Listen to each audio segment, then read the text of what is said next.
Welcome to the Football Show on PLZ Soccer's YouTube channel. I'm Peter Martin. Tam McManus and Alan Ruff are here with me on this Friday to look ahead to the weekend's fixtures in the Scottish Premiership, and of course we'll cast our eye over what's happening in the English Premier League as well. Thank you very much to each and every one of you for subscribing to the channel. If you haven't subscribed, then why not get on it and let us know exactly what you think of your team and the burning issues. And there's lots of things to talk about as well. Ange has had a wee blast at the referee and of course the outcome of that game against Rangers. He definitely thinks it was a penalty. Don't worry, we're only at Friday, still talking about last week. Michael Beale wins Manager of the Month. Kyogo wins Player of the Month. Lee Johnson says they need to start winning now.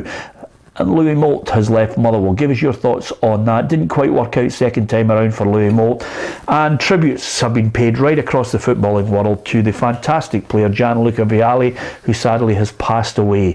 We'll talk about Vialli. We'll talk about great players like that we remember from days gone by. And over and above that, we'll read out some of your messages too. It's always good to get a little flavour of what is happening elsewhere and what you think about the weekend's games and the comments of some of the managers and players that we have to play out in this show. So here's a look at, first of all, the quiz question, which again has Gianluca Vialli in mind. Which team did Vialli win the Champions League with? With which team did Luca Vialli win the Champions League? If you can give us that answer, we'll put out the correct answer at the end of the show. So good luck with that. Ruffy and Tam are here. Here's the weekend fixtures that you can look forward to over Saturday and Sunday in the Scottish Premiership. Aberdeen against St Johnstone, Celtic Kilmarnock, Ross County Livingston, St Mirren against Hearts, and then on the Sunday, Motherwell Hibs and Dundee United against Rangers. So there's a lot to talk about, and thank you very much to so many of you who've joined us to discuss what's happening as well. So a big hi to Gregor, Keith, Errol, Thomas as well, who's joined us, Bob Miller, and also Nikki Twig, who's a regular, and hi from Gary Connor, who's in Portland, Maine. Gary O'Connor there. Well, I was just about to say to you, Paul Brady as well as Lee Shanley, Willie as well, and also oh, that numpty for yesterday, see you on? No, he's not. The one that doesn't like you. Yeah, no, he's not there yet, Ruffy, but he will get there. And also, Wally has actually just mentioned something you mentioned before the programme started. He says, Peter, are you going to mention the weapons found before kick-off on Monday? What about the security? Ruffy, I swear. I mean, honestly, Wally's just mentioned there. I did not know about this. What was the sketch? It was similarly, I think the Rangers supporters were going to do some kind of tifo, and the police obviously had to monitor who was getting in before they did it, and while they were doing a wee routine search, they found a couple of things and a dustbin. I think it was a baseball bat and some other things. But I mean, when you're leaving to go to a football game and you go your gear and that on, you shout out, "Oh, he's a baseball bat!" I'm going to the game. Yeah, absolutely. There are, I think the research was done into it, Tam. In Scotland alone, there is an unusual amount of baseball bats that have been bought without the ball. Yes. So it's not really a big sport in Scotland, is it? They sell 10 million a year. So just the bats. Anyway, listen, thankfully they never got it in. But these things, out with football. And Willie, I'm sure you'll agree, anybody who's going to a game with a baseball bat, not really interested in football.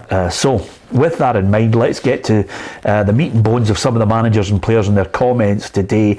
And I think we're going to start with Ange Postecoglou, because he didn't miss today at the press conference. I was obviously present to hear his words on, first of all, the burning question, which everybody was talking about again and again and again. And Ange had a real go today about the referees and, of course, the decision that was made and the implications had it been the shoe on the other foot at Ibrox. I guarantee you that if that game finished 2-2 and it was Rangers that were denied that decision, the talk this week would be about how that was a title-defining decision. Now, the fact that it wasn't, because we still got a result, as we have in all the other games, whether that was at Tynecastle or here at home where the decision's gone against us, does not mean we should ignore it, because that could be a team that gets relegated on a decision like that. So, well, what's your take on that, Ruffy? I can't argue with it at all, because that's the way we operate in Scotland. You know, if it had been on the other foot, you know, that would have been the same thing. I know it's a wee while ago since we watched it. I'll have another look at it. And I'm now coming to the decision. I don't think he was defending his face for the ball. Have you changed your mind? Yeah, I have. I think his arms was higher. I say it wasn't a penalty. I once I got that there's the picture. Once I got I don't think he was protecting his face now.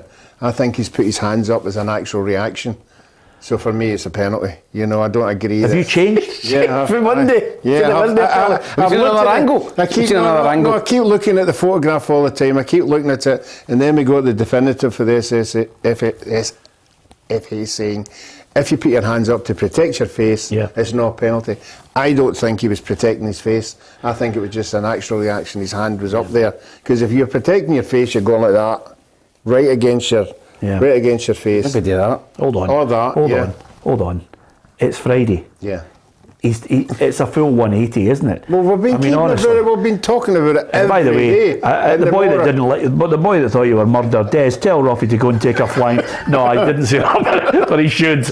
Honestly, give his peace. By the way, just have an opinion and stick with it, will you? No, I think you've got to analyse it and take everything on board. 5 days? Yeah, we're still talking about it. Unbelievable, by the way. We're talking about it 5 days ago. Listen.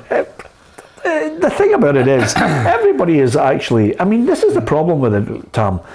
It's great because it's Rangers Celtic. I don't think it's any less of a decision that should be argued over if it was Motherwell against Hibs. You know, but because it cost somebody their job. At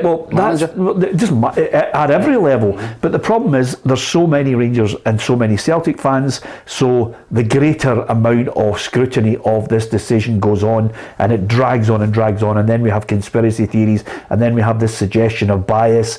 All of that is always attached to Celtic and Rangers in this decision. But the other thing about it as well is, you've got the SFA quickly putting out a quick little message to all the people that they think will do them a turn, and look on this as here's the rules. The rules. I mean, at the end of the day, but everybody's interpretation of it has been. They're not issuing the same rule every game. That's the problem. I think that's what hacked them off. That's he's talking about the decision. There was one. It was O'Reilly, I think it was. He's talking about the one at home against Ross County. Edge of the 80-yard box. And the one against Hearts. I thought it was a penalty kick immediately. I was so surprised and never over had a look at it. Yeah. David Bain says here, probably not his real name. He's underwater. He's underwater in London. He says how he's managing to type, I'll never know. Peter's struggling to accept the rules. I haven't mentioned the rules to you. You don't even know what my opinion is. I gave it on Monday. I thought it was a penalty. I thought it was a penalty as well, but they've obviously come out. But they've got to apply that to every single handball decision, and they're not doing it. That's why Ange is upset. Yeah, I think that's the key to it all. But listen, at the end of the day, he suggested the shoe might have been on the other foot.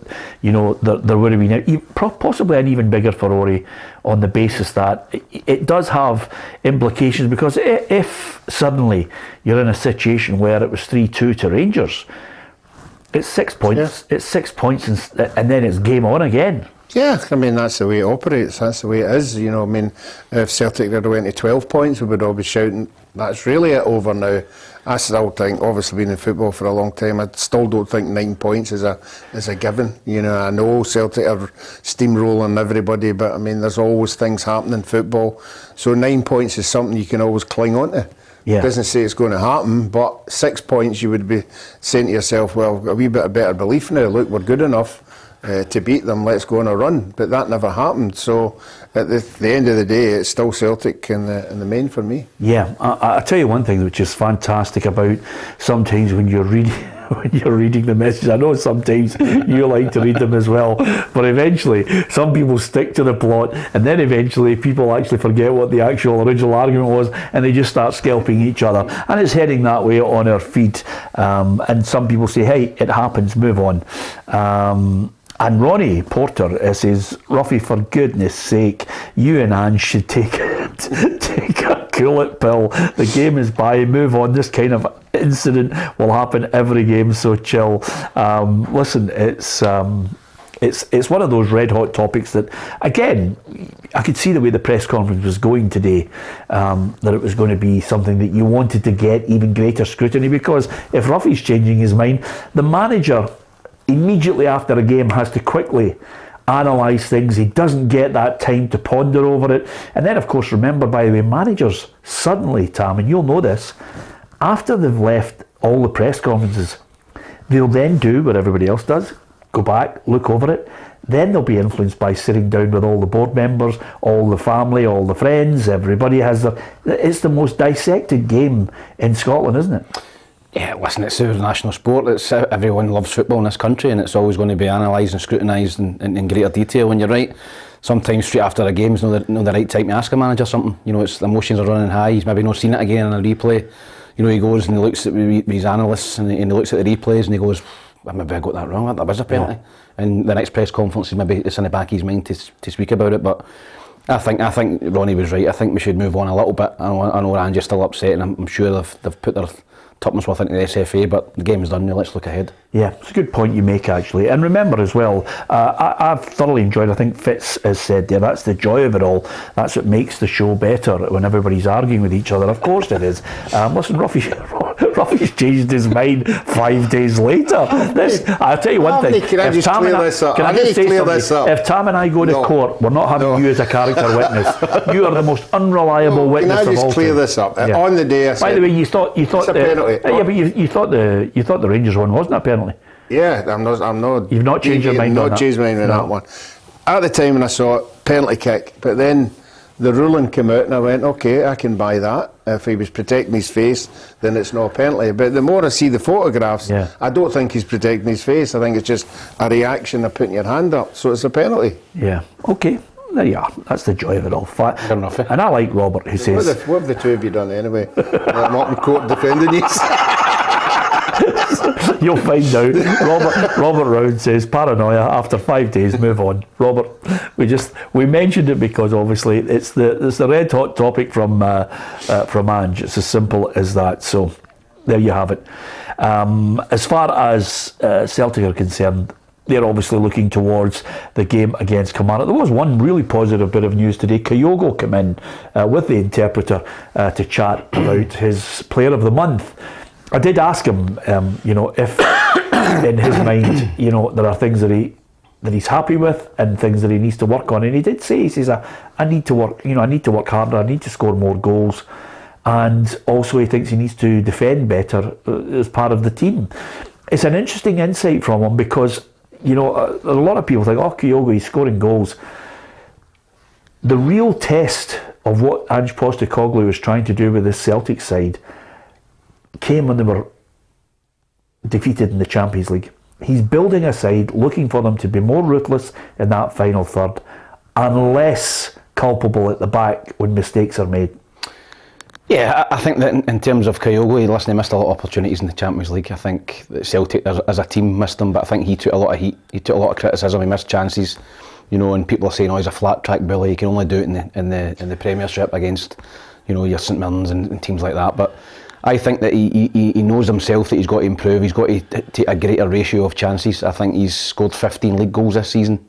I think he could have had 20 easy. He could have scored a few in the Champions League, but when you're playing this Celtic team, you've got to be scoring 20, 25 a season. They are attacking from every angle. You watch the game against Hibs, full backs bombing on, crosses across it, everything flashed across the goal. It's a striker's dream in there. So I think minimum, as a striker at Celtic, you're playing 20, 25 games, you should be scoring 20, 25 goals, and he's on course to do that. But he's right. I think that the bigger picture with Ange is not dominating domestically. It can be, a bigger imprint on the Champions League. And if Kyogo, I think he's ruthless. If they're not doing it, the Champions League will go and get better quality. So I think that he's looking for the bigger picture and for them to be better next season in the Champions League. Yeah, absolutely. Thank you to so many of you for sending messages as well, some of them obviously offering your opinion as well. And I like Robert, who says Ruffy's making a decision by looking at a photograph.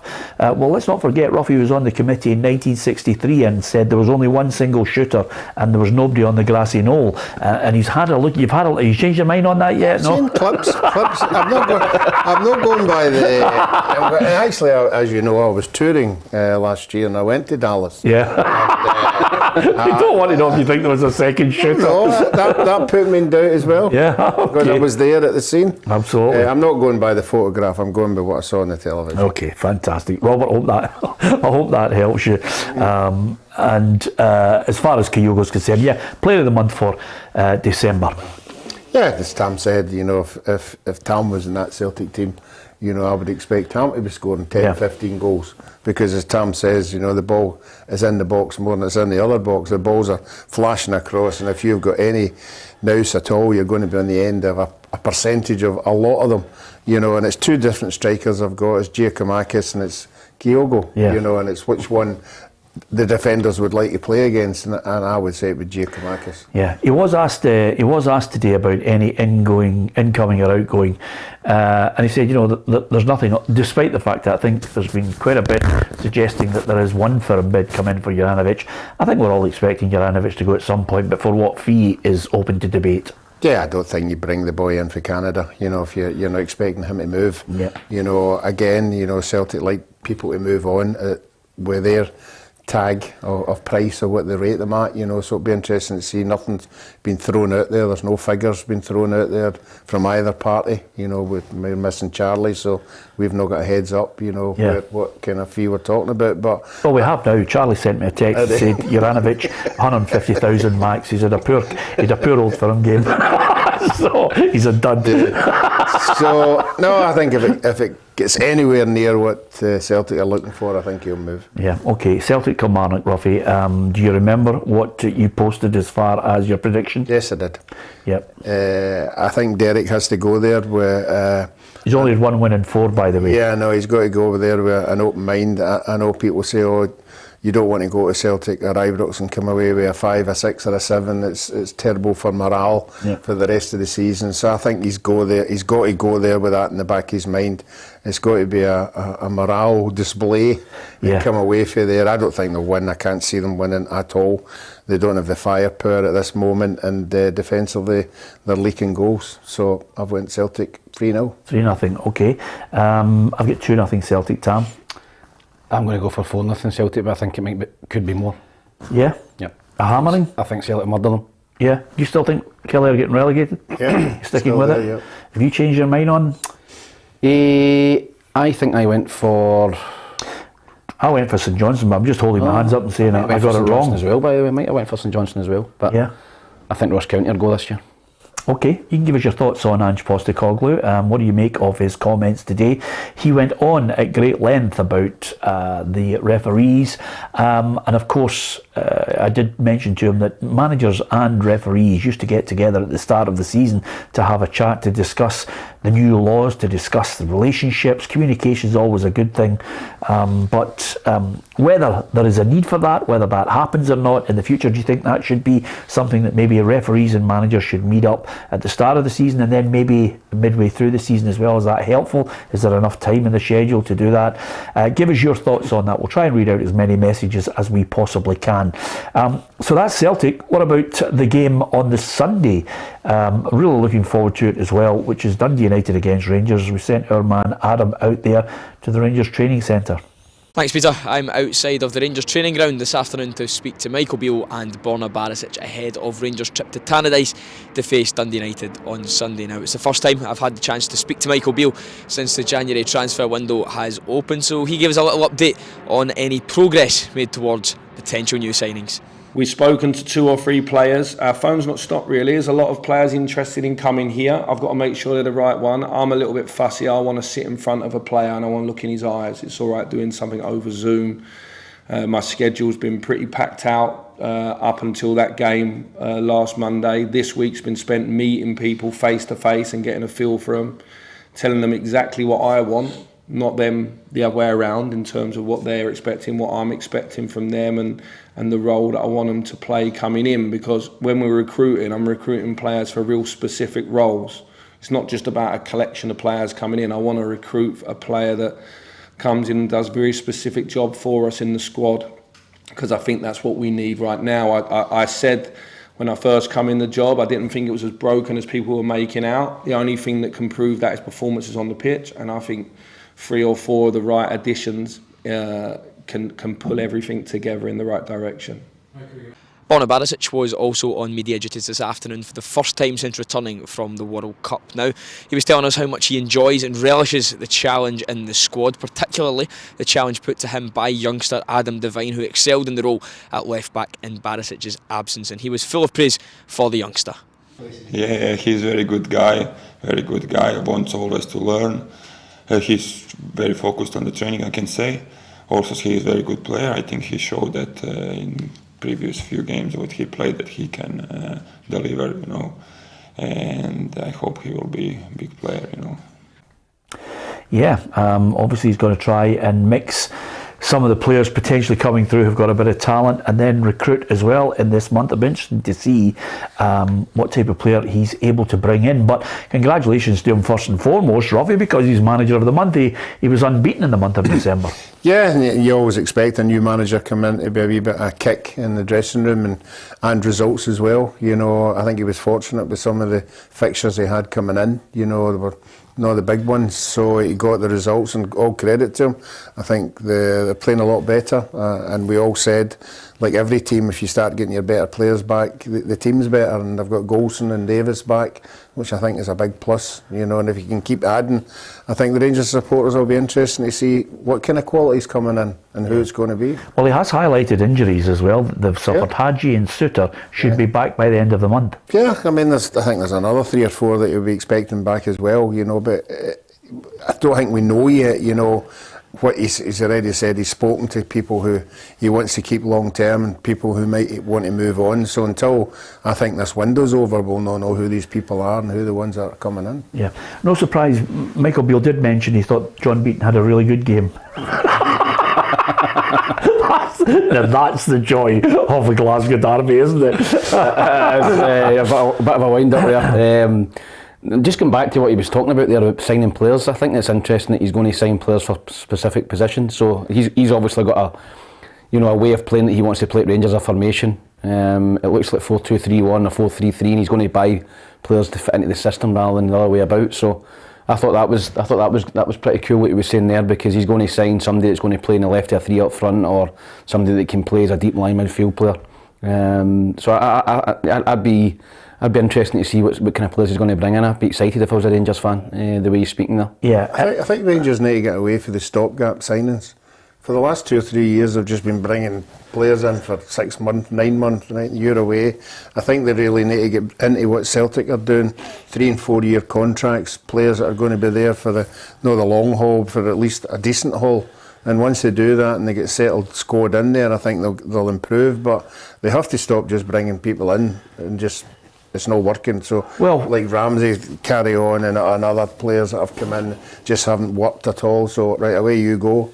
Well, there was a little period where they had 2 or 3 players that were sellable assets, and then the whole thing seemed to get... 2 of them. Yeah, and then the whole thing seemed to get derailed a little, and then Ross Wilson really come under the spotlight, the microscope. But I think that's going to happen again. Interestingly enough, we're going to see the calibre of player that he's going to try and get in. I wonder if it will be affected now. Is there a need to sign even more players because they're trying to chase down this 9-point deficit, or is it a case of, look, we'll sign them with the summer in mind because the league's gone? I don't think they need to sign a load of players, Rangers. I think he's talking about getting players back. I think Hadji's a quality player. I think Suter will give good cover at the back. I think they need to sign a striker. I think that's a definite. They need to sign a striker. They need to sign a central midfield player that can go beyond. They've got Lawrence to come back from injury as well. Let's not forget about him. So they've got some quality out injured, and I think maybe 2 or 3 quality players in this window that would come in and maybe get 2 or 3 out. I think that would be adequate for Rangers, and try and get some of the players that we spoke about there back, because they've got some quality sitting in the stand injured at the minute. Yeah. Do you think Morelos will be out? Yeah, I do. I think that this month. I think if Rangers can get a quality striker in, and they've got Cholak. I don't think Rangers will play with 2 up front. You know, I think they'll play the 2 wide men and the main striker. I think with Cholak and another, I think they would let Morelos go. I think he's only playing out of necessity. I just don't think he's been anywhere near it. I think he scored 5 league goals this season, Morelos. Poor return for him. I think if Rangers can get a good striker in this window, I think you'd sell him. Yeah, I notice he's taken to social media as well. I don't think he's too happy with the lip reading and the altercation he had with Greg Taylor. And he put out one of those cryptic messages, Ruffy, they'll laugh at me because I'm different, I laugh at them because they're all the same. I'm not sure what he was talking about when he was talking about thin people and fat people. You've just got to rise above it, Ruffy. I'm speaking from experience. You know, as long as you can nutmeg somebody on a park, who cares? You know, nothing worse than a fat boy taking the mickey out of you, is there, Ruffy? Eh? Or hitting a volley from 30 yards. I'm just telling you, Ruffy. Tam will know more than me. I never get into any of that during a game. No. You know. God almighty, Ruffy. That's my favourite part of a game. But sledging, as they say in Australia. That's exactly what it was. Did you like that, Tam? It was amazing. I used to have it with Stephen Presley all the time in the derby games. He was a mouthy so-and-so. Yeah. And fast forward 5-6 years, and he phoned me one day, and I think I've told you this before. He was the manager of Falkirk, and he phoned me, and I was out of contract looking for a club, and Falkirk just came down for the Premier League at the Championship, and he picks the phone up in the voice. "Hi Tom, it's Stephen Presley." And I went, "Beat it." It was one of my mates winding me up for a club because we were all at it, he would phone me and text me, kidding on with people. Yeah. And then he phoned me again, and I eventually went in and signed for Falkirk. And it's amazing, on the pitch you've got this persona of somebody. I hated him. I hated him on the park. I like him. And then I played under him as a manager, and I thought he was not only a great guy, but a really good coach as well. But it's amazing off the pitch, on the pitch, how people are totally different. It is amazing because people have a perception of Scott Brown's the classic. Scott Brown is the absolute classic of people who just absolutely cannot stand him, and then if you got to know him as a person, it's a totally different game. Yeah, well, I mean that's unfortunate thing for supporters. They don't get a chance to see their stars, you know, away for the football, away for the game, and it would be a right eye opener to them, because a lot of them are. Well, I'm saying they're not. A lot of them are very, very nice people. Yeah, absolutely. I think I'm hard pressed actually to think. I mean, there's maybe a few. Somebody asked me that question one day, and I thought it was a great question. And then I really had to think long and hard. I know what he's thinking, but anyway. Barry Ferguson's another one. Well, I actually. Barry Ferguson's another one. Is there any players you've interviewed that you hate or you couldn't stand? Somebody asked me that question, and I thought, well, I've known Barry such a long time. He's such a good lad, but I was struggling to think of a footballer that I've come across or a manager, and I thought, he's just, I didn't like him. You know, it's a very small list of people that you actually come across that you might interview or you might play with that you think, I didn't like him. No, there's no many for me. As I said, Barry Ferguson and Scott Brown were the two, because they were the snarling, captains of Celtic Rangers, and I think you've got to have that persona of being not a hard man, but tough and mouthy on the park, and both of them. I like gobby people on the park, Ruffy. You were laughing there. No, maybe a goalkeeper, you don't come up because you're not on the physical side of it. You're not making tackles. You're not, trying to get one over on somebody. So from a goalkeeping point of view, and a lot of laughs, but not any of the verbal stuff. Yeah, okay. It's against Dundee United. Rangers on a good run because undefeated in December. Getting that draw against Celtic, and certainly Michael Beale was highlighting a lot of positives. But let's not forget they're against the Dundee United side with 7 points from the last 10 points available to them. Is this just a little bit of form going now? Their goalkeeper Mark Birighitti reckons on their day they're a match for anyone. They're a fantastic side. They've come back from the break as well, and I think they're unbeaten. So. It's going to be a challenging game, but we've got a lot of confidence and belief in the group that we can go out there on Sunday and, cause a real upset. I strongly believe in this playing group. There's enough quality in this squad to beat any team on any given day. So, we'll be going into the game on Sunday full of confidence. Yeah, well, that's a bit of confidence. Is there a spark there on that United side now that you think they're going to start moving away from the relegation area? I do think they will move. I think they've always had good players. I just think they were really underachieving under Jack Ross. You know, we've seen early in the season that performance against Alkmaar at home. You know, it showed that they had good quality. I think they suffered a real confidence bashing with some of the defeats. Celtic, you know, at home, Alkmaar away. You know, they got a couple of real thuddings, and I think that affected them. But I think now Liam Fox coming in, he's had plenty of time to work with the players. I think that the breaks came at a good time for a lot of managers. You know, for 2 or 3 weeks to really get your ideas across. Stevie Crawford was talking about that yesterday. And you know, that's came to fruition for Dundee United because 2 back-to-back wins, 2 clean sheets. Yeah, and a draw. That's 7 points out of 9. I said 7 out of 10. 7. By the way, I'd hate to make a mistake. That's right, and they got a draw against Hearts as well just before that. So. Ange Postecoglou said to me today, you know, there's 58 points available. Is that right? 18 games. I went, quickly counting, thinking, I hope I don't make a back end of this, but 7 points from 9. Sorry, Gregor. Oh, to be perfect. No, but I think they have improved, but I don't see them getting anything off the Rangers. I think Rangers will beat them 2-1. Yeah. What have you got, Ruffy, for this one? I've got Rangers as well. I think they'll go into the game. Dundee United will go into the game with confidence, obviously, but it wasn't a great performance against St Johnstone last week. It was a late goal for Tony Watt. But I still think Rangers will get too much quality, and I've got Rangers to win 2-0, I think. Yeah. Have you got Rangers to win 2-0? Because you're looking to yourself and saying, I don't want to lose any kind of pace in the predictor table. I'll just keep predicting Celtic and Rangers to win. No, I'm the same as anybody, you know. You're not the same as Hugh. Over about 18 games and he's predicted Rangers to draw. I can't believe he's went 4-0 Dundee United. That right upset, wasn't it? What have you gone for? I went 2-0 Rangers. Yeah, you have indeed actually. Dundee United 0, Rangers 2. I have it slightly closer. Did you go for Rangers this week? Draw, I think. Hugh's gone for a draw again. I think he's just throwing the towel in. To be perfectly honest with you, I don't think he'll be. If he was on the after dinner, circuit, I don't think he'd be out too many times at any of the Rangers supporting sports dinners. Although, to be fair, neither am I. But Dundee United 1, Rangers 1 is what he has. I've got Dundee United 1, Rangers 2. And Matt, who's a big Rangers fan, says 7-0 to Rangers. And then just another Kestrel, fires it in and takes another pizza.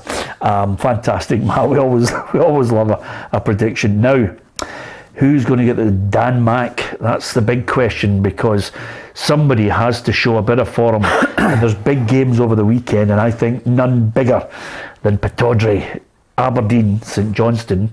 He's making signings. He's brought Graham Shinnie back. He's got the boy Pat. I mean, this is a great line. I love this line. Patrick Mislevich has said he's ready to make the switch permanent after joining the Dons.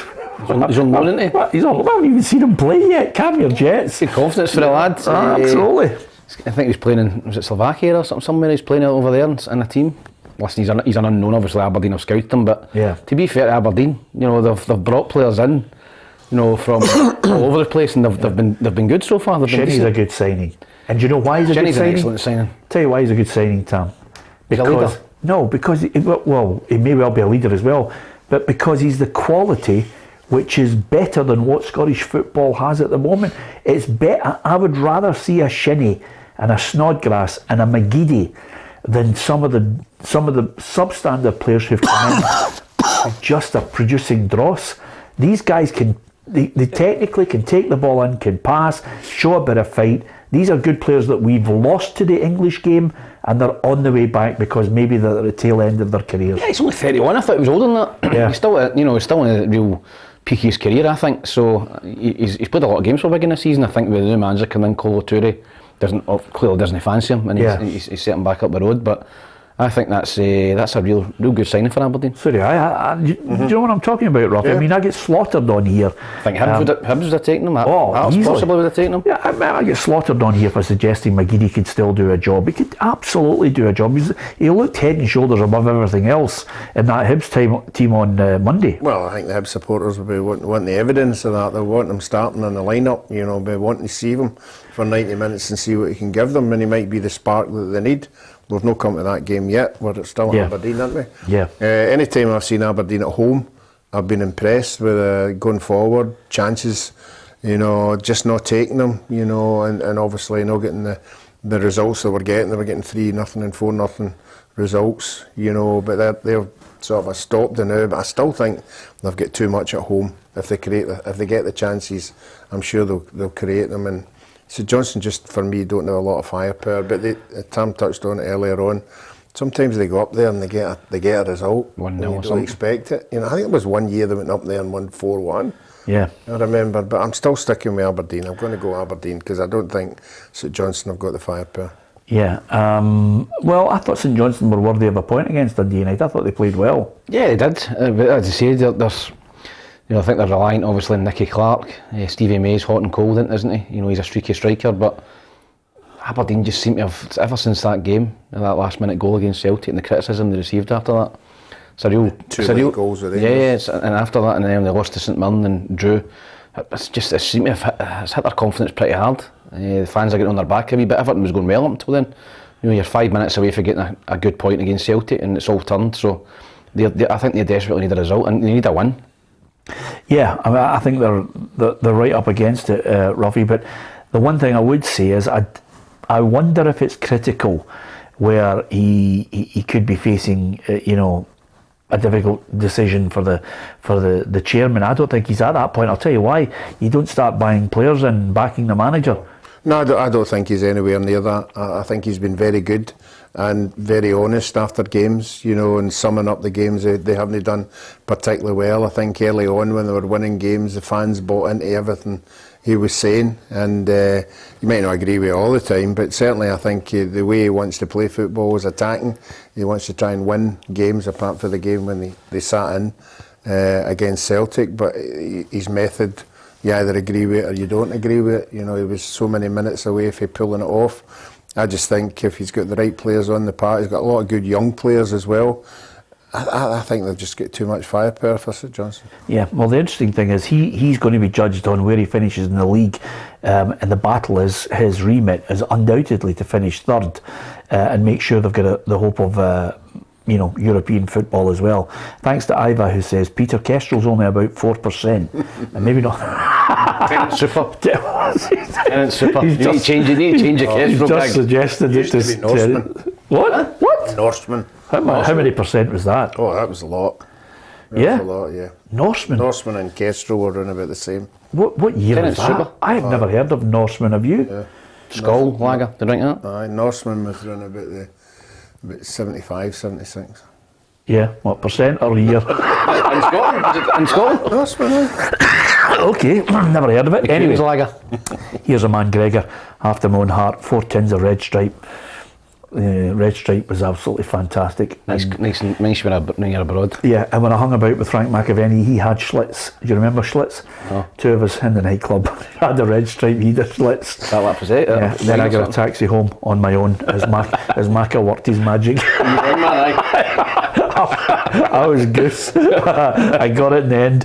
But anyway... Sorry, Ruffy. Aberdeen St John's. I hope Andrew Considine gets a nice reception. He deserves it. He made a good point the other day there when he got interviewed, saying that when he was leaving Aberdeen he didn't want to go that far down the divisions. He thought he had a lot still in him to play at a top level, and I think he's proved that by going to St Johnstone. I think he's stabilised them, and he'll be a good guy to be having about the dressing room as well, with the pedigree that he had at Aberdeen. So no, I think that's a terrific signing. If he scores a winner, do you think he'll be doing Adebayor? Well, I don't think Andrew's the type of guy to do that. He might do Yes Sir I Can Boogie, but they're off the back of 3 defeats now. St Johnstone? Yeah. As I said, they just before the break they were in decent form. Yeah. 3 defeats in a row. I think they've had quite a difficult run of games. Yeah, Celtic, Hearts, Dundee United. Yeah. Dundee United obviously. But what have you got? I think I went for a draw, Peter. I'm not sure. You want to check that? I'm going to check that. But you've got Aberdeen 1-1, and I've got Aberdeen to win 1-0 in a rotten game. I've got 2-0 Aberdeen. Yep. Okay. You can give us your thoughts on that as well. Incidentally, as we reach the second part of the programme, let me remind you that Tam and I will be here on Saturday for our Saturday show, the Peter and Tam Saturday football show. I've got my day planned. Yeah. I'm going into town, I'm doing a wee bit of shopping. I'm going to go for lunch, and I'm going to make sure I'm back in the house at 4 o'clock. Yeah. Because I want to see this. So we'll do the half-time scores. We'll do a round-up. We'll have just a wee bit of banter. Of course, Kerry and yourself and Ruffy are on with the morning preview, and then of course more content coming. We've done Champions League. There are lots more programmes, one-to-ones coming up, Tam. There's going to be a lot of exciting stuff this coming year on PLZ Soccer. Yep, as I said, tomorrow we obviously kick off the Saturday show, which would be great. It'd be great to hear the people's views coming in, live. When we're getting the results, scores in. Managers under pressure, people scoring goals and whatever. And then, as you said, they've got a lot going forward as well. Champions League, thoroughly enjoyed. Been down to Liverpool, I'm sure you've enjoyed going to Madrid. So yeah. I think it's your year taking it up a notch and hopefully getting bigger and better. I have to tell you though, the press box of Madrid was far better than the press boxes that were sampling in Scotland. It was top drawer, wasn't it? It wasn't better than the hospitality at Liverpool, was it? It was not better than the hospitality at Liverpool, because you and I were rocking. that after-match report has gone down in legend. It's on YouTube somewhere. You asked me about the game. I had about 10 pints. I didn't even know what the score was. By the way, both of us smiled, and you could just see the red wine all over our teeth. Well, fortunately for us in Madrid, we had our night out the night before the game. Yeah. So that it was a wee bit better. You want that, by the way. You want to enjoy the game instead of this kind of a, coat hanger in your back, no opinion. And the great thing about Madrid is we met everybody in your granny. McAvenny joined us. We had great interviews with Stephen McGowan, who I thought was absolutely top drawer as well. So we've got lots of guys, and we've re-signed. Might as well tell you now, we've re-signed Richard Foster. He's coming back now. I think he's retired. Oh, he's retired. So he's back with us. America, did he not? I think I don't think he has an opinion. I think it's whatever Amy tells him. So he's back. He's obviously saw Amy's profits for this year. To be perfectly honest with you, man. I'm delighted. He doesn't mind admitting that. That's all. In all fairness. Oh, listen. The other good thing about Richard is he does have an opinion, which is fantastic. I like him. He's good. Yep. He's played for a good few clubs: Rangers, Aberdeen, St Johnstone as well. Ross County. Yeah, Ross County. Yeah. So you want people who are on the programme who give you an opinion, and you definitely get that. So I'm looking forward to. I'm going to get into Cruise and get some new clays now. He's coming back on. There's nothing worse, by the way. He wears the gear. Of course, I did walk into a shop, as I mentioned it off. I walked into a shop with my daughter, and there was training shoes worth 350 quid. And I thought, right, let's get right back out of here, and we'll scrummage around TK Maxx, because it was only the Fergie boy that wore the Balenciagas. They're binned, they're scratched now. Balenciagas, nobody wearing them now. Is that right? Oh, they're a bit of a scandal. Is there? People, the viewers will know, aye. Well, don't mention it just in case we're in any legal matters, but that's something for after the programme. Yeah, no Balenciagas now, it's different stuff. Okay, fantastic. Coming off the van in East Kilbride. It's a very good point, Robbie. I'll get the Spanish one sent over, Balenciagas. Not your best gag, but nevertheless, let's go with it. Absolutely. Andrew Taggart, who is our resident sock watcher, and he says, Peter, do you only Oh, I've just noticed them there. Socks what are they? 4 times this week. I've got different ones for the presents. Flamingos. There's nothing worse than people watching your socks or your sketches. When are we starting the fashion show? We've done everything else. Why don't we have a sort of a brand? I take it you never get a brand your tune. Yeah, I know, but I mean, I take it you never get a new pair of sketches for Christmas. Tomorrow, that's when I'm going shopping. Are you? Good. Desperately needing them. And Matt says Tam doesn't wear socks, but you do as well. He's. It's a fashion watch on you. You got to keep changing just to keep it all going. Okay, we've got Aberdeen. I've got them narrowly winning in that one. There are some other games where I think people are under a bit of P as well, which we're going to talk about. Obviously, Ross County against Livingston. I think Ross County, when you're desperate for points, you definitely don't want to play Livingston, do you, Ruffy? No, you don't, but I think they might have got them at the right time. I think they'll be encouraged by the nothing each last week against Aberdeen and get into that game. And I touched on it yesterday. Ross County need to start winning games. Draws aren't enough for Malky. There needs to be 3 points. And if he was to get a couple of wins, it could put a lot of pressure on a lot of teams down there. He'll see this one as it's got to be a win. It's got to be a win tomorrow. It really is, because a win would just gave them that wee breathing space. I think the breathing space comes when the manager realises that the chairman's backing him with players. He's got to get players in there. That no wins in 5. Okay, 0-0 against Aberdeen. He needs goals in the team, and that has been the huge miss for them. Hungbo and Regan Charles Cook, they're huge misses for them. They were, they have got them in the top 6 last year. Yeah. So I think that he needs to go and find somebody. It's okay bringing tons of players in, but you need to bring players that are going to influence the team.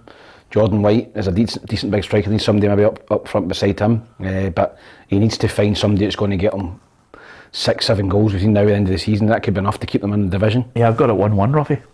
I've went for them to win this one. Yeah. I think, I know they've got bad results, you've just said there just now, but I think this is the fixture you were looking at to say, look, we've got an even chance here of getting a win, but they've got to work it. They've got to get it. Sam, what I you went got? different, and I went for Livingston to win 2-1. I think that the Livingston has Buller can get a result up there. Yep, okay. What about Motherwell against Hibs? Our man Adam has been on the case again. Thanks, Peter. I'm outside of Fir Park this morning to speak to Stevie Hamill and Kevin Van Veen. Now, it has been a very tough spell for Motherwell as of late. They've only won 1 out of the last 11 matches. That only victory coming way back in October, but it's hard to ignore the injury issues that has faced Hamill's side in that period. So we asked the manager how he plans to address that and squad signings over the January transfer window. Yeah, it's a continuing process. Every waking minute of the day is spent on that. Every spare minute that we get out with the first team in terms of our prep for that is being spent on that. It's been frustrating. So far we've came close with a couple already, but not quite able to get anything over the line yet. But hopefully that will change soon. Their opponents at the weekend, Hibernian, are going through a bit of a sticky spell themselves, coming into this one off the back of a heavy derby defeat 3-0 to Hearts on Monday. But striker Kevin Van Veen thinks that the Hibs squad will be even more up for it, given the lack of form. Well, I personally think like everybody's been in the football team and it's not going as well, so the next team, they're probably more up for it. So it's a bit of both. So they are maybe lacking a little bit of confidence, but at the same time they are going into it like us. They have to get points on the board, so they will be extra on it like we have to be. So I think it's going to be a tough, very tough game. At the same time, they are lacking confidence, and hopefully we can take advantage of that. And if not, we just need to play our best game on Sunday and how good we can be to get the 3 points. Oh boy, do they need to win. Great to see Adam there, who sadly is leaving us to join Duran, because he needs to get some product on that hairspray or something. Mullet, I mean, it's absolutely fantastic. The amount of comments we get from Adam and that hair is incredible, by the way, but he's absolutely top drawer. He's out there covering all the press conferences for us. He is a busy man. He is a busy man, and he's watching a Motherwell side that I think Hammy's got to turn it around. Louis Malt's gone back. That was a disappointment. In the game a couple of weeks ago, and I interviewed Hammy, he was fizzing about the player that they had with the ankle injury in Louis Malt. That he wasn't the Louis Malt that they had first time around. Yeah, they always say never go back, don't they? And I think that Louis Malt was so good. In his first spell at Motherwell, he was outstanding. Remember the goals at Hampden against Rangers? He scored 4 against Hamilton Accies in a derby game. He was exceptional for them. Got to sell a decent move. Just unfortunate for him, he's just suffered for a lot of injuries. he's obviously come up from Burton with an injury, and it's never quite worked out for him. So disappointing for Hammy. I've known Hammy and Brian Kerr for 20-25 years. I really hope they turn it around at Motherwell and do well, but I don't think they will on Sunday. I fancy Hibs. I think he's surely got to get a reaction out of the players after his outburst. I think if he doesn't, I don't know where he's left to go, but I just think Hibs have got better players than Motherwell, and I think they'll get a result. Motherwell 1 win in 11, Ruffy. No one at home since August. Yeah, I think the pressure's on Motherwell because they're at home, because the majority of the fans will be their fans, and if it doesn't go well, we can see how some fans turn on the team, and particularly at home. Hibs will have a big support there as well. So I don't think it'll be as bad for Hibs if they lose, but they'll hear their disappointment. So do you know how many wins Hibs have had in 11? 2. Yeah. I know. Motherwell was about the same. Motherwell was about the same. The 1 win is 11. Yeah. Yeah. When Hearts some of them are calling this El Sacico. this game. Well, A bit early for that. it's a bit early for that, I think. Yeah, I think Stephen Hamill needs. I'll say Stephen Hamill because some people get peeved if you call him by their nickname, but I still think he needs the transfer window. And of course, if you listen to Lee Johnson, he's got another 4 transfer windows to go. I know. He's looking like it's a long-term project to Hibs. Yeah, I don't think so. I think there's more. I stick by what I said. There are people interested in buying Hibs, and I think if they can get it together, you will see that, being really tested in the summer. And I think they need a change. Yeah, well, I mean, the owner hasn't been as vocal as what he has been for a wee while. I haven't heard him saying anything at all. He's been a bit underground a wee bit. Yeah, he's not saying very much, so you don't know. That leads you to believe there might be things going on behind the scenes you don't know, and he's the only one that can tell you whether he's had enough yet, or does he want to move on. But we'll just have to wait and see in that one. Well, let's find out the mood in the Hibs camp. We sent our reporter Kerry Pollock out there today. Here at the Hibernian Training Centre today, the Leith side are trying to sort out what's been going on with their recent run of form in time for Sunday as they head to Fir Park to face an also struggling Motherwell side. Lee Johnson's message today couldn't have been any simpler. All he wants to do is win games. But despite winning just 2 out of their last 11 Premiership games, Lee Johnson believes there's still opportunities to turn this club's fortunes around in time for the end of the season. You've got to get back on the horse. When you have a feeling like we've all had, life goes on. We're disappointed. What have we lost? We lost the opportunity for 3 points. Our pride's been dented because of the importance to the supporters and the fact that it's a local derby. But we're not dead and buried. We've got an opportunity here still to have a really super successful season. I think a quick run of wins can turn it around, and obviously we've got a cup to compete in as well, so therefore we get another opportunity to right a wrong on our home turf. So that's the medium term focus, but I can assure you the short term focus is just win the next football match and prepare as best we can. Striker Kevin Nisbet is no stranger to what's going on at Hibs at the moment and believes Sunday is the best opportunity to change the direction of the football club. Yeah, it's happened previously as well. I think I've been through a few bad runs in my career as well, and I think it's just one win that just kind of, in one performance, it just kind of takes you off, and I think we need to do that on Sunday, and no better way to do it and on the telly as well. So yeah, we're looking forward to it. Interesting times. Okay, I've got it 1-1, Ruffy. What about you? I've went Hibs. I think Hibs have got a wee bit more in their team than Motherwell. I think I've went Hibs 2-1. Yep.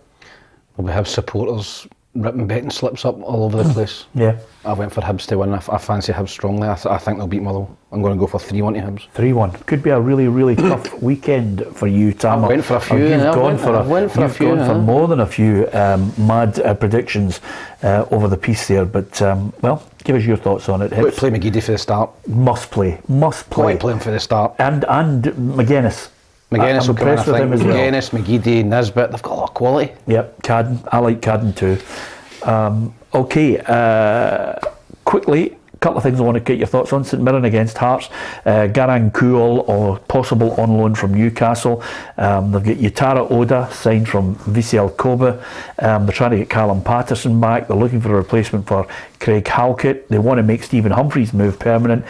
They are moving, and they've got 10 points out of 12 since coming back from the World Cup. Hearts are flying. Yeah, they are flying. But I look at this St Mirren game, and I think St Mirren could just stop them in their tracks a wee bit. I don't think they'll beat Hearts. I think they'll make it really, really difficult for them. See if you don't say a draw at this moment. I'm going to honestly. But there's a but. There's always a but. Have you gone for a draw? No, I haven't went for a draw. I think Hearts will have the confidence of last week's win against Hibs. Okay. And I think they'll just narrowly went 2-1, I think. Yeah, what we're going to do now is... You went 2-1 Hearts? Yeah. With our producer, we're going to put up a little tag at the bottom now and say, we offer our full apologies for wasting 35 seconds of your time. I thought it was a set to go for a draw there. Well, I thought it was a draw. I was thinking before I came to St Mirren 1, Hearts 2. What are you going? Fancy Hearts. I said it months ago. Once Hearts got that World Cup break, got players back, they would fly up the table, and it's been proven right at the minute. Okay. 10 points out of 12. Listen, I'm going to mention the boys at Match Attacks. They had a big promotion yesterday out at Hampden. It was great. There were so many players there, and we sent Kerry out there to get the thoughts of a few players who were promoting those great football cards. We're here at Hampden today as 10 SPFL players have gathered as Tops have revealed their 2022-23 Match Attacks card. But the big question for Hibernian midfielder Kel McGuinness today was about his manager Lee Johnson and the comments that he made about their 3-0 defeat to Hearts on Monday. But the 24-year-old made it clear that conversations have already taken place about who will be leaving and who will be staying at the Easter Road Club. I think it's come out worse than what it was about like the 10 players that need to go or whatever, but he's already had like individual conversations with those players previous to the game, so everybody knew where they stood. By the way it's came out, it's looked as if he's just said 10 players need to go, but it's not like that. One of Celtic's latest recruits, Alistair Johnson, made his debut at Ibrox also on Monday against Rangers, and the advice he was given was, if you can swim here, you can swim anywhere. But the Canadian wasn't shy in telling us who really persuaded him to join the Parkhead side. There was a couple lads who persuaded me. Victor Wanyama was the big one, who I played with at Montreal, and it's funny, I heard kind of through the grapevine, through my agent, that there might be some interest from Celtic. So I went up to Victor and I said, "Hey, just what can you tell me about Celtic?" And he went, "Mate, like it's the perfect club for you." He said it was the biggest club he's ever played at, and that was saying something because he's obviously played Spurs, played Southampton. So for him to say that, I said, "Okay, that's something." He's like, "Yeah, look, if you get an opportunity to go, you got to go. You'll love it there. You'll fit right in." And yeah, as soon as I heard that from Big Vic, I said, all right, I guess I got to try and push this one over the line. Yeah, well done to Kerry getting out there for it. I don't know about you guys, but I've thrown out some old cards, with all the old players too. Yeah, and over and above that, some Match Attacks ones for people to guess the players from days gone by. It's great. I mean, great promotion, great for kids to collect the cards, Tam. Yep, it used to be a hugely popular thing, going back, 10, 15, 20, even longer years. You'd be going to try and get your favourite team and get your Panini book and fill it. So I think that's great now. Kids, still collecting the cards, football cards. It's probably slightly different now with the PlayStations and stuff like Xboxes and that maybe is not as popular now, but there's still a market for it amongst kids. Do you know what's great about it, Tam? Next week we're going to give away a box for any dad who's out there. What a chance. What box? A box of Match Attacks, the cards. How good is that, Ruffy? If you're a dad or a mum out there and you want to get your daughter or your son the cards that they can swap, brilliant, eh? So you don't want to get rid of the doublers. Absolutely. You don't want to live with a doubler. Yeah, there was like 3 or 4 Alan Ruff, did you? Well, absolutely. There was 6 of Ruff keys, something. There's a few players I couldn't mention that you couldn't give away, but anyway, I never gave yours away, Ruffy, I'll be honest with you. Listen, a little bit of sad news to finish on, and I think anyone who watched Channel 4's coverage of Italian football at the time would love this guy. I used to just be amazed by Gianluca Vialli, who sadly has passed away. He played for Juventus, and of course he ended up winning the Champions League with them. That was our quiz question as well. Which team did he play for and win the Champions League? And it was, of course, Juventus. And if you have a look at his career, Gianluca Vialli played alongside Mancini at Sampdoria. But if you look at the honours that he won: Serie A, Coppa Italia, Super Cup, UEFA Cup Winners' Cup with Sampdoria, and then with Juventus, Serie A again, Coppa Italia, Super Cup, Champions League, UEFA Cup. And with Chelsea, the FA Cup, and then as a player manager as well. I mean, winning League Cup, Cup Winners' Cup, the Super Cup, and the FA Cup. And he's only 58. I mean, it is way too young, Tam, to lose your life. And I think everybody in the footballing world is absolutely devastated to hear it. Yeah, it's so sad. Obviously, he was part of Mancini's backroom staff in the Euros as well. There's a great picture, a great video of them embracing each other after the game. They've known each other obviously a long time. He's assistant when Italy won the Euros. Two of them was great as a partnership. Yeah, great. Obviously started their careers together at Sampdoria. They've also had a great relationship, so I think Mancini will be hurting as well with that one. But you're right, 58, no age at all. And I remember the FA Cup final when Di Matteo hit the shot against Middlesbrough, and that was a real start, I think, with Di Matteo, Zola and Vialli. That was a real start of Chelsea becoming a real superpower in England and in Europe. And yeah, I think he'll be sadly sadly missed. Yeah, absolutely. And of course, the one thing that's a recurring theme from it is, you know, for all the trophies and the wealth, he was a really, you know, the message from players up and down the country and managers, a really down-to-earth guy, lovely, fun when he was younger. And I heard Graham Souness talking about a wee bit of devilment in him as a youngster, but a brilliant man. I thought he was a great player, Ruffy. Yeah, Graham Souness used to talk about him all the time, you know, as a player, you know, and as a person, but he was one of the ones that, you know, the English clubs, you know, identified foreign players to take them to another level, and he was certainly up there. Yeah, absolutely. So, our condolences and, of course, thoughts and prayers to everyone connected with Gianluca Vialli, sadly passed away. It's football. We love our football. We love talking about it. We try as much as possible to offer you an opinion. And if you get a chance, then by all means, hit the subscribe button on our YouTube channel. Thousands and thousands of people are doing that. And we have to thank so many people who are actually just really enjoying our coverage across social media, our Facebook and our website, getting huge response. And the people who are downloading the app, we have to thank you, because it's got all the breaking stories and it's at your fingertips, and you can watch our shows live and all the archive material as well. It's well worth having a look at it and downloading the app too. But first and foremost, I did promise you we were going to bring you as many different types of programmes as well as the football show, and we're glad of your support. Saturday show, Tam's going to be in here regularly at 4 o'clock on a Saturday with me. We'll be going over the half-time scores, then bringing you the full-time scores, managers and players' reactions, having a bit of banter, a wee bit of fun. We'll try and give away more than a few presents along the way in prizes. And Ruffy, I've found the Rangers Europa League programme, so we're giving that away on Monday. The Europa League programme and the Rangers top as well is our competition for Monday. Yeah, it'd be brilliant. I said I promised to bring the Seville one in and the Rangers Manchester one in as well. I've got 2 or 3 copies of these, so you can give them away on Saturday as well. What a guy, eh? Giving his stuff now because he's not coming in. That's it. Fantastic. Charging him. Yeah, exactly. Thanks to Ruffy, who'll be back with us on Monday for the midweek show, but Ruffy won't be here tomorrow. Maybe we'll stick a mannequin there, or they're sensitive. Well, at least it won't change his mind 5 days later. From Ruffy, from Tam, we'll see you tomorrow at 4. Don't forget, Kerry, Ruffy and Tam have got the preview to the games kicking off tomorrow early in the morning, and we'll be with you live at 4 on PLZ Soccer's YouTube channel. Thank you.